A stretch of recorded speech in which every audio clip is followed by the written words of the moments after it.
Hello guys. Today I would like to discuss about Mule for event structure. Okay. So for that I have prepared some simple application. Okay. Where uh, it is starting with HTTP listener and the path is testing. Okay. And I have configured the port as the default port, that is 8081. Okay. Clicking on cancel. Go to message flow. Now you see here in this message, in this image. Here they have kept the mule4 event structure in an image, right? So what it has message and variables and the exception message, right? So how to view this in our application, in our flow? Okay, so in message we have payload and attributes, right?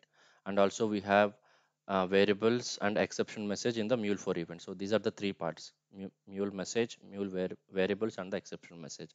So these are the three things we'll have in the mule4 event actually. Okay, so now if you click here, so what I did, I have configured a logger with message just to show to you. Okay, and in the other logger I put message.payload and message.attributes. And if you see here, I configured a variable, okay, that is first name, and the value is my name itself. Okay, and go to the transform message. Here I put this data view script just to intentionally raise an exception, and to show you how it shows in the mule debugger event. Okay, so now it is deployed. I'm but it was run in the normal run mode. Okay, clear. Now I will add the breakpoints here. So add the breakpoint here. So I'm adding the breakpoints for all of this just to explain you about the mule4 event. Now let me deploy this in the mule debug mode.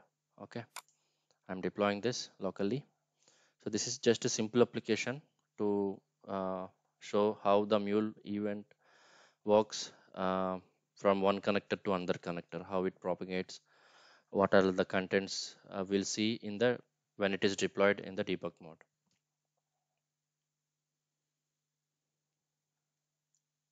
Okay, I have prepared the postman. Okay, let me click on none here, because okay, click on S here.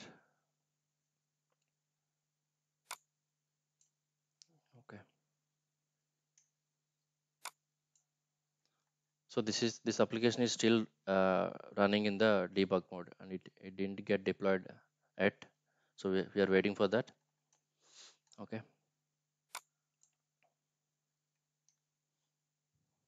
okay, it got deployed in the debug mode. So clear this. I have cleared the console. Now here, um, what I did, I have configured the message and message dot payload and message dot attributes.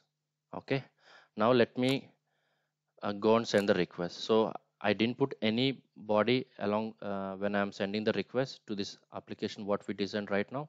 So click on send. Now you see here the control is at this logger. You see there is nothing in the payload. That means we didn't receive any payload from the our HTTP request. Okay, and you see variables, we don't have any variables as of now. Okay, and but we have something in the attributes section. Okay, so these are the attributes. Okay, so I'm clicking on next. So that means it prints this particular logger got executed, and what it has printed the whole message. And you see here we have, so this is the logger value, and this is the actual value of that message what we printed in the first logger, so which is a predefined variable from mule. So we could see something like payload, right? Payload we could see, but in a different format, and attributes. So these are the two elements we could see when we are printing the message, right? Payload and its type, media type, etc., etc. Okay, and the attributes. So it's very clear that message contains payload and the attributes in a mule4 event.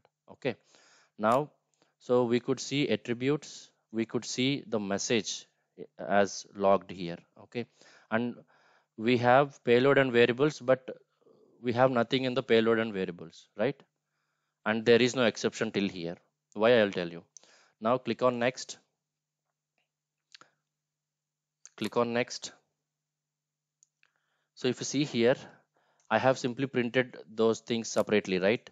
I have printed the payload which we are getting from the HTTP listener. So we are getting nothing, right? So that's why it is null. It is empty. And you see here, I have printed in the third logger with attributes. So you could see it got separated from the message structure. Okay. Now here what I'm setting a variable. Okay. So till here, there are no values in the where section and also the payload section. Now I'm clicking on next. Now you see uh, we we got one variable because this got executed, right? And the variable name is first name and its value is Vijay. Okay. And still we could not see the payload because we didn't send any payload along with our HTTP request to this application. Now click on next. And what we could see here, we we we have received an error. Still the payload is empty because we are not setting the payload in any of these from this application, as well as we didn't send any payload along with our request. Okay. But still we could see the error because I have written a code inside this with 10 by 0, like key value pair, and the this is the DW script is this one, and it is like 10 by 0, so which will definitely result into an issue. And that is what we could see here, right? So error, payload, variables, attribute. So if you compare this with this, we could see in mule for event we have message, which I have printed initially from the first logger. Okay. And inside that we have payload. So payload we could see here, but it doesn't have any value. And attributes, we could see the value for it. Okay. Variables we could see here because we have set a variable here. Okay. And exception message also we could see it as error actually. Okay. Now let me click on next processor. Now it is done, right? So we'll be seeing some response in the postman. Okay. Now if I send some request, like, I mean, if I send the body along with my request, you could see that in the mule for event debugger. Okay. So if I'm sending this thing, now you see here we have received the payload, right? And also you could see variables as 0 or null, nothing we have in the variables. Attributes we have. So clicking on next. So the same thing, I'm just printing till here, and here I'm setting the variable value. Now you'll see something in the variable section, right? And also we have payload, we have attributes, and now we will get the error because of that 10 by 0. Now if you see here, we got everything, right? So we have payload, that is this one, hi, how are you? And attributes, that is in this tree structure. And variables, you could see here, if you expand it, we could see first name as a variable, and exception message we can see in the error structure. Okay. So this is all about mule for event. uh, I hope you got to know something out of this. Thank you so much.